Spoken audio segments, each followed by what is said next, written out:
بسم اللہ الرحمن الرحیم۔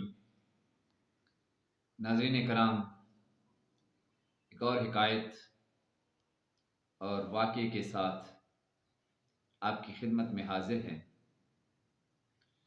کہتے ہیں کہ کسی شخص کو سونے کی اینٹ کہیں پڑی ہوئی مل گئی۔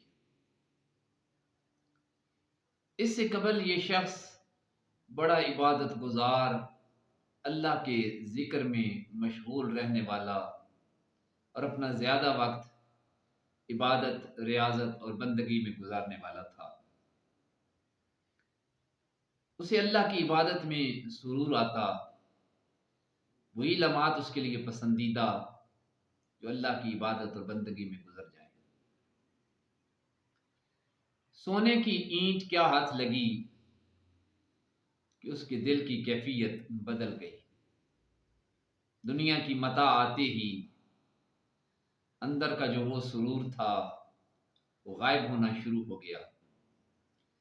اب وہ اللہ کی یاد سے غافل ہونے لگا۔ دنیا اور مال و دولت اکٹھی کرنے میں لگ گیا،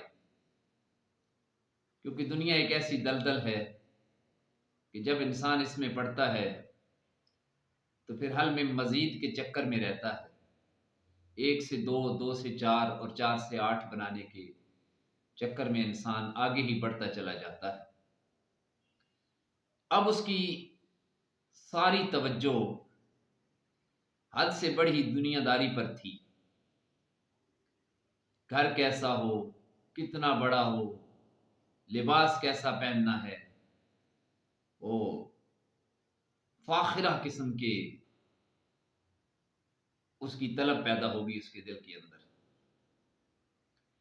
اس کیفیت نے اس کے دل کا سکون چھین لیا، کیونکہ دنیا کی دولت ظاہراً انسان کو بڑا کرتی ہے لیکن دل کی دنیا کو برباد کر کے رکھ دیتی ہے، جبکہ اللہ کا ذکر، الا بذکر اللہ تطمئن القلوب، اس میں ظاہراً انسان کے پاس اگر کچھ بھی نہ ہو مگر اسے اطمینان قلب ضرور نصیب ہو جاتا ہے۔ آخر کار وہ ایک دن جنگل کی طرف بھاگ گیا۔ ایک شخص کو قبرستان میں قبر کی اینٹیں سیدھے کرتے ہوئے دیکھا تو سونے کی اینٹ یاد آ گئی۔ دونوں کے فرق کا جائزہ لیا تو من کی دنیا میں ہلچل پیدا ہو گئی۔ زندگی بھر کا قیمتی سرمایہ ضائع ہونے کا غم لگ گیا کہ اپنی ساری متاع کو ضائع کر بیٹھا ہوں جس سے سکون قلب ملتا تھا۔ حضرت سعدی اس حکایت میں اس حقیقت کی طرف اشارہ فرماتے ہیں کہ دنیا کی زندگی میں انسان اس قدر نہ کھو جائے کہ وہ اللہ کی یاد سے غافل ہو جائے۔